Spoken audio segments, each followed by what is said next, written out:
আজকে আমরা মসনবী শরীফের একটি প্রসিদ্ধ গল্প নিয়ে আলোচনা করব। গল্পটির শিরোনাম মুদির দোকানি ও তোতা পাখি।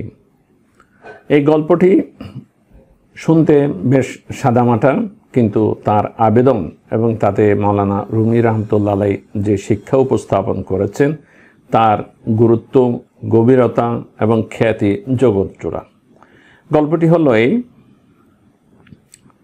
এক মুদির দোকানি একটা তোতা পাখি ছিল। ওই পাখিটা, তোতাটা কথা বলতো। ওই যারা ক্রেতা আসতো টুকটাক কোনো কিছু কেনার জন্য যারা আসতো তাদের সাথে কথা বলতো এবং বেশ ব্যবসা তার জমজমাট হয়েছিল, কারণ মানুষ এই তোতার আকর্ষণেও সেখানে আসতো, আর সে তোতার সাথেও একটু কথা বলতো, সদাই খরিদ করে নিয়ে যেত। এইভাবে ব্যবসা চলতেছিল। দুপুরবেলা একবার লোকজনও কম, নাই কেউ, দোকানদার বাড়িতে গেল, বাসায় গেল কোনো একটা প্রয়োজনীয় কাজে।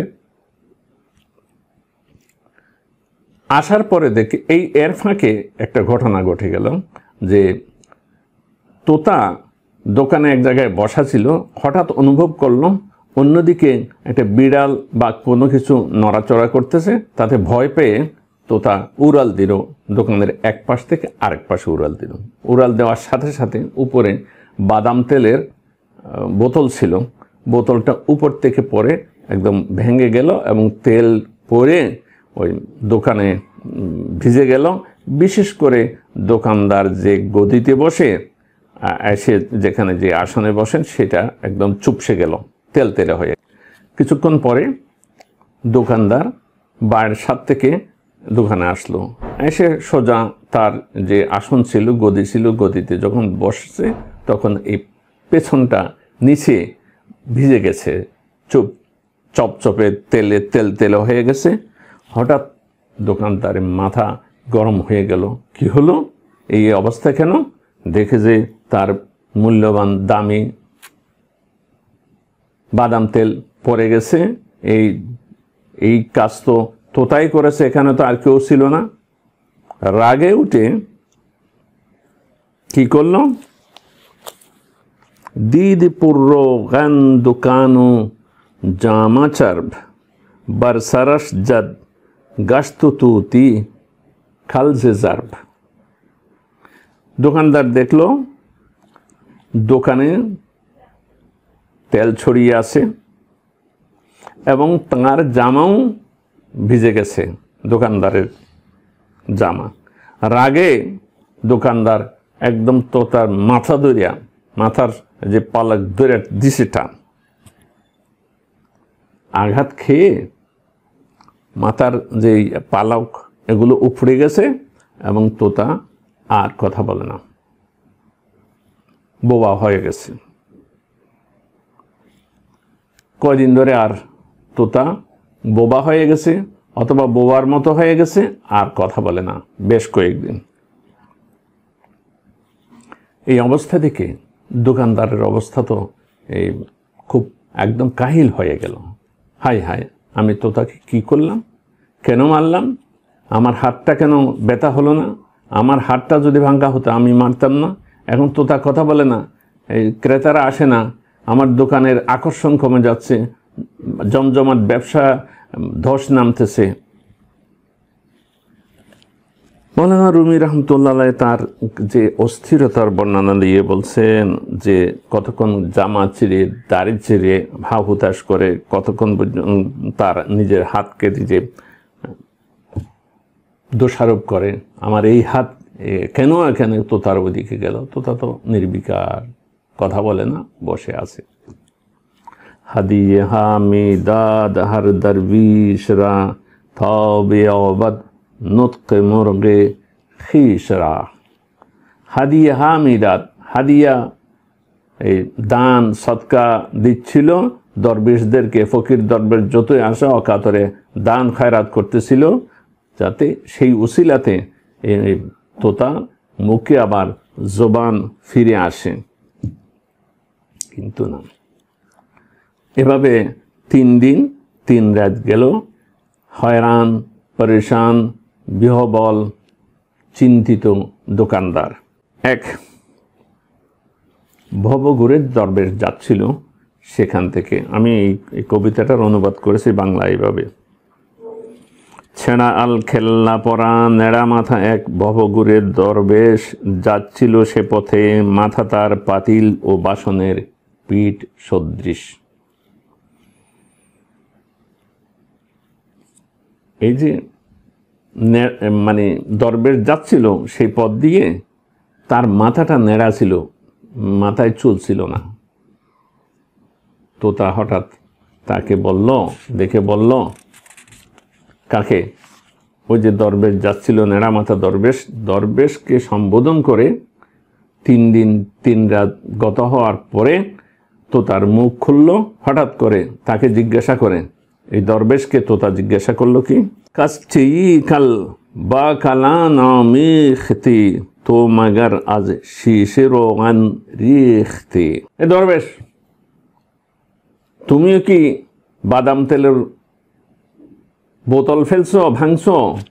বাদাম তেল ফেলে কোথাও বিছনাপত্র নষ্ট করেছো? কেন তোমার এই যে মাথা এরকম তেল তেলে কেন? তোমার মাথায় টাকু হয়ে গেল এখনো। আজকে খান্দ আহমদ খালকরা কুচু খুদ পিন্দাস্ত সাহেব দিল করা।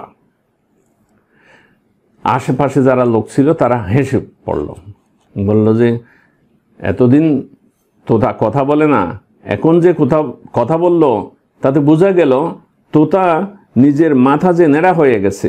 আরেক নেড়া মাথা দরবেশকে দেখে মনে করতেছে যে নিজের সাথে ওই নেড়া মাথা দরবেশকে তুলনা করেছে। জিনিসটা বুঝলেন তো? মানে দরবেশ যাচ্ছিল নেড়া মাথা, আর তোতা তো আগে ওই দোকানদারের পিটান খেয়ে তার মাথা নেড়া হয়ে রয়েছিল।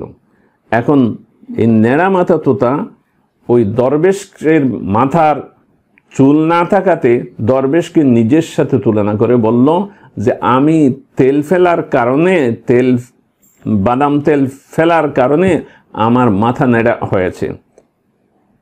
কাজেই এই দরবেশও নিশ্চয়ই কোথাও তেল ফেলেছে, যে কারণে তার মাথা নেড়া।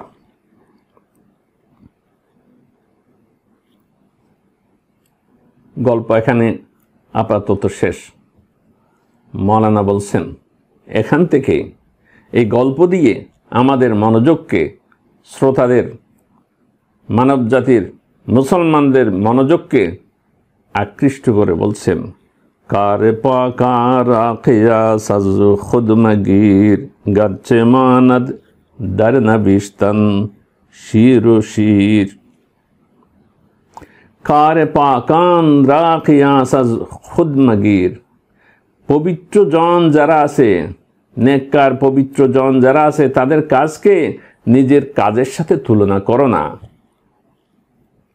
গাচ্ছে মানাদ দার নবিস্তান শের ও শির। শের ও শির এটা ফার্সি শব্দ। শিন ইয়া রা দিয়ে লিখতে হয়। শিন ইয়া রা শের, আবার শিন ইয়া রা শির। শব্দ একটি, বানানো একটি, কিন্তু উচ্চারণ 2 রকম। একটার উচ্চারণ হলো শের, আর একটার উচ্চারণ হলো শির।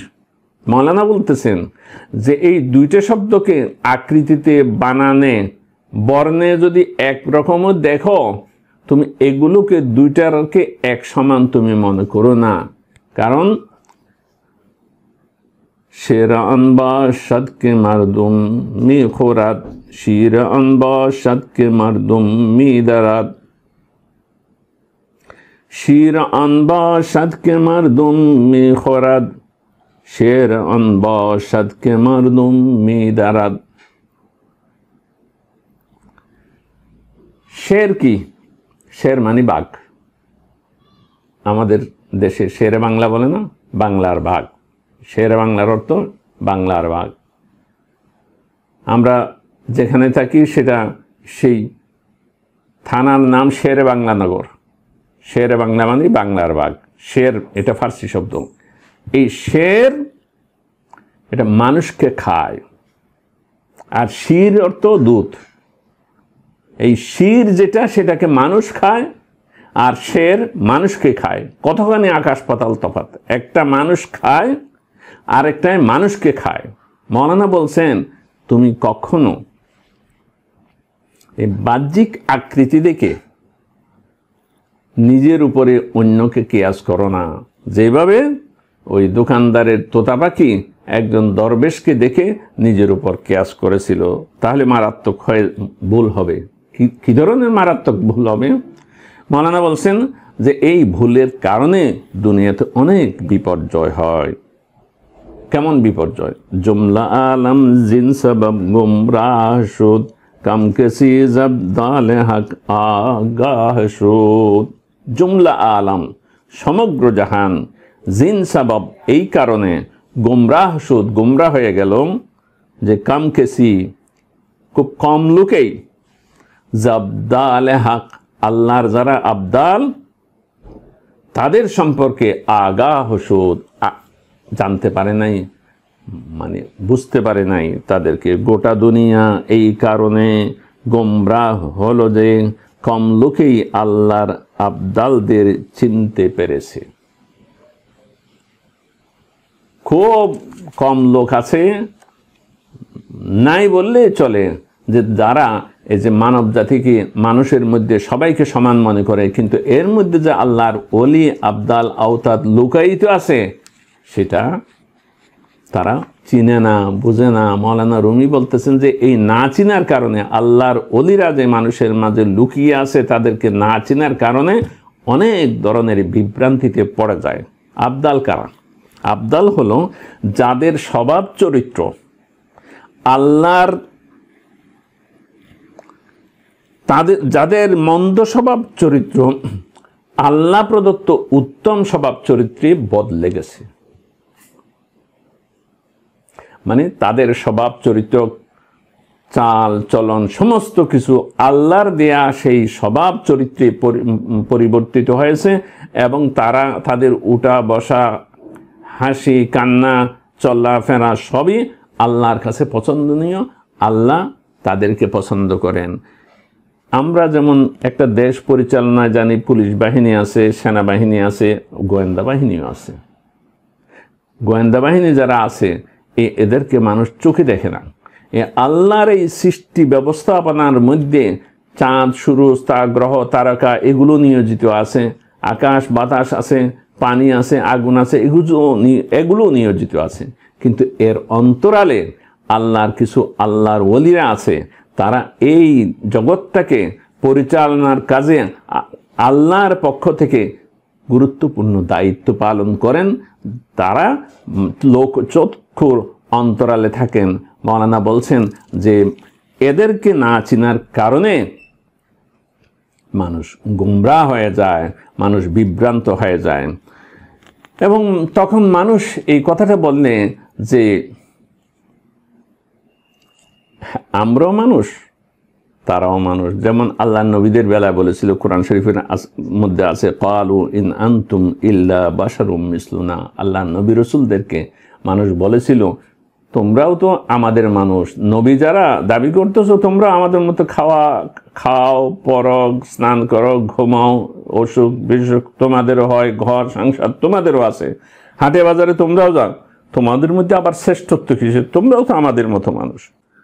وقالوا ما هذا الرسول يأكل الطعام ويمشي في الأسواق। আল্লাহ পাক সুবহানাহু ওয়া তাআলা বলেন যে কাফেররা বলে এই রসুলের দাবি কিভাবে করে, তারা আমাদের মতো খায়, পরে এবং বাজারে হাঁটা চলা করে। মৌলানা বলছেন যে এরা এই পার্থক্য নবী রসুলদের সাথে নিজেদের মধ্যে যে পার্থক্য আছে এটা বুঝতে পারে নাই। এই বুঝতে না পারার কারণে তারা ঈমান থেকে বঞ্চিত হয়ে গেছে, সৎপথ খুঁজে পায় নাই, মনে করছে যে আমরা কেন তাদের পেছনে যাব।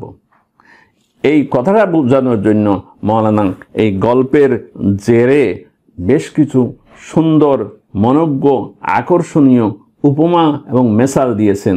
আমরা আজকে নয়, কালকের অধিবেশনে এটা একটু বিস্তারিত আলোচনা করব।